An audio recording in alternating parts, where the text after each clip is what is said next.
কাতারে আল নূর কালচারাল সেন্টারের কোরআন শিক্ষার্থী ও শিক্ষকদের সম্মানে ব্রাহ্মণবাড়িয়া জেলা সমিতি কাতারের উদ্যোগে ইফতার ও দোয়া মাহফিল অনুষ্ঠিত হয়েছে। কাতার প্রতিনিধি আবুল কালাম ফয়সাল জানান, সমিতির আহ্বায়ক অধ্যাপক আমিনুল হকের সভাপতিত্বে অনুষ্ঠিত এ সভা পরিচালনা করেন ইফতার মাহফিল বাস্তবায়ন কমিটির আহ্বায়ক এম আমিনুল ইসলাম সুমন।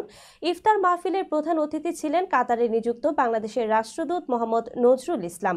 বিশেষ অতিথি ছিলেন বাংলাদেশ দূতাবাসের শ্রম কাউন্সিলর মোহাম্মদ মাসহুদুল কবির, আল নূর কালচারাল সেন্টারের নির্বাহী পরিচালক মাওলানা ইউসুফ নূর ও MHR গোল্ড অ্যান্ড ডায়মন্ডের কর্ণধার মোহাম্মদ হবির রহমান।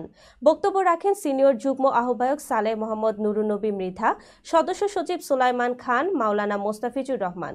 সমিতির নেতৃবৃন্দের মধ্যে উপস্থিত ছিলেন যুগ্ম আহ্বায়ক দেলোয়ার হোসেন চৌধুরী, মোহাম্মদ শরীফ উদ্দিন, আহসানুল্লাহ হাসান, সিনিয়র যুগ্ম সদস্য সচিব মাহমুদুল হাসান চৌধুরী, যুগ্ম সদস্য সচিব নাজমুল হোসেন লিমন ভুইয়া।